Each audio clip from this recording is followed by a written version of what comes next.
It's that time of year again, so let's make a fruitcake. Traditional Jamaican fruitcake is rich, dark, dense, almost pudding-like. Sometimes it even has a chewy bite. That's the fruitcake I grew up on. That's the fruitcake I love. Today though, we're taking it in a slightly different direction. Something lighter, the same spirit, just a different vibe. Let's jump right in. First up, we need to build that base that's going to give this cake its light fluffy texture.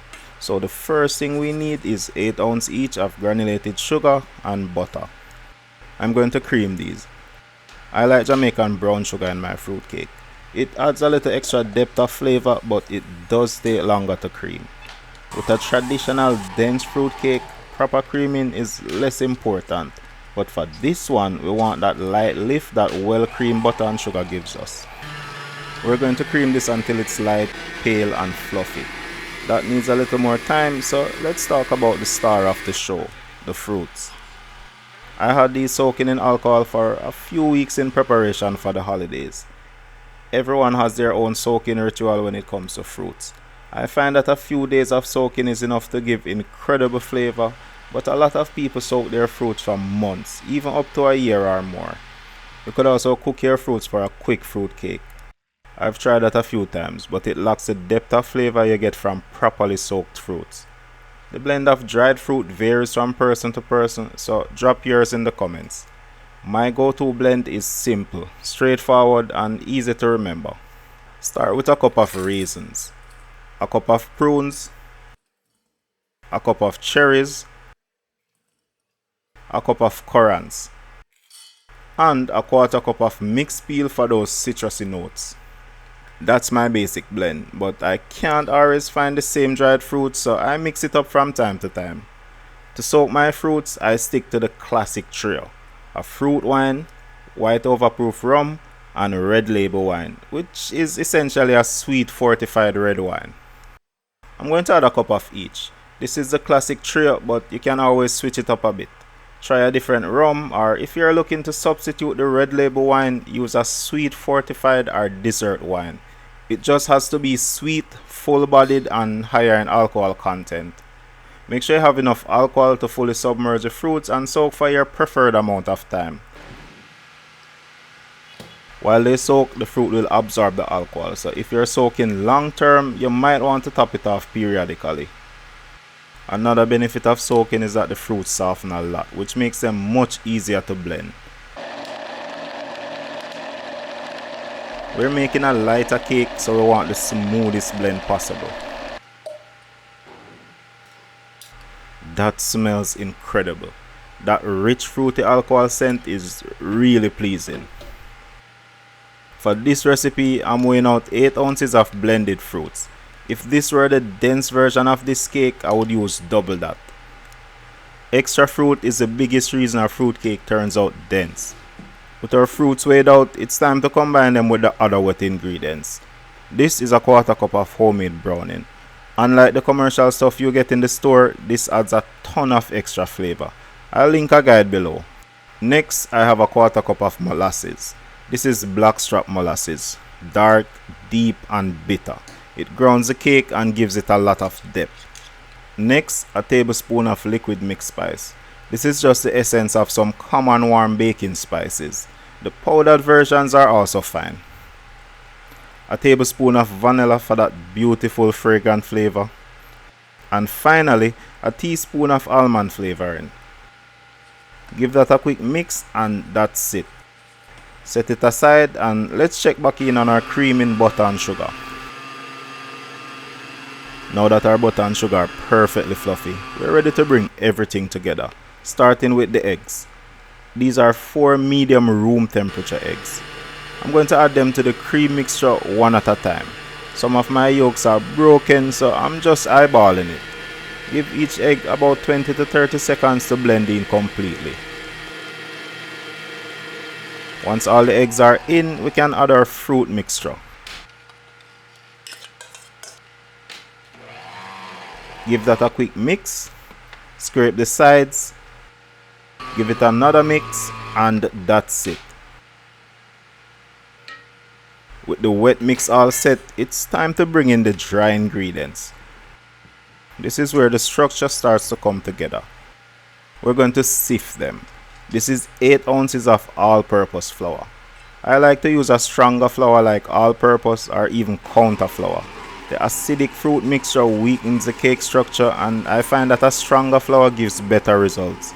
Cake flour usually gives me a very crumbly cake that falls apart easily, especially after soaking. Next, I have a tablespoon of cinnamon for that extra warmth. 2 teaspoons of baking powder. For a denser cake, I would use only 1, but I want that extra lift for a lighter result. 1 teaspoon of freshly grated nutmeg for the best flavor. And finally, half a teaspoon of salt. That really brings out all those flavors. Now we can sift our dry mixture. Sifting mixes everything evenly, gets rid of lumps, and makes the flour much easier to incorporate into the batter. Sifting is crucial for a lighter fruit cake like this. Once sifted, we can go ahead and add the wet mixture to the dry mixture. Nothing works better than a rubber spatula for getting every bit of that batter. We don't want to waste anything. Now we can go ahead and do a couple cut and folds to mix the flour into the batter. Cut and folds mix the batter evenly without overmixing. Overmixing isn't really a big deal for a dense traditional fruit cake. It actually gives us the texture we want. But for a lighter fruit cake, we want to just mix until everything is evenly combined. Perfect. Our batter is looking good, and the aroma is already incredible. So now let's get our pan ready. I'm using a single 8-inch cake pan. I don't want anything sticking, so I'm lining the pan. It makes handling the cake later much easier. Before adding the lining, I like to grease the pan with butter. After lining the pan, I like to grease it again. That's a nice setup. So now let's get the batter into the pan. The total weight of this batter is 40 something ounces or a little over 2.5 pounds. This could easily be made into 2 smaller cakes. That spatula is coming in handy to really clean out the bowls. A couple of shakes and taps help settle the batter into the pan. And our cake is ready to bake. I preheated the oven to 325 degrees Fahrenheit before wrapping up the batter. To increase the humidity in the oven, I heated up a pan of water on the stove. Higher humidity helps the cake bake evenly and prevents cracking and excess browning. It's important to maintain the oven temperature, especially in the early stages of baking. A nice even rise like this is what you want to see, and the water bath in the oven is helping a lot with that. It's 90 minutes in, so it's that exciting time where we test for doneness. I'm testing with a skewer, though a toothpick works well if you want a less noticeable hole. That's almost there, but it's still not ready, so I'll give it another 15 minutes. 15 minutes later and we are ready. That little jiggle is a good sign that the cake isn't overbaked. Skewer test pass. Now comes one of my favorite steps. Just like with any other fruit cake, I'm going to soak this. Again, I'm using the classic tray of fruit wine, red label wine, and white overproof rum. A spray bottle is great for even distribution. I use a 1:1:1 ratio of rum and wines. I soak this with roughly a quarter cup of alcohol. All that's left now is to let this cool and then test it. I ended up cooling this overnight. It's properly absorbed all of that alcohol and the color has darkened a bit.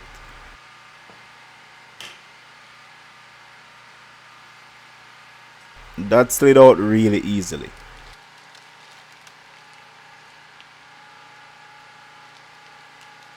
Nice.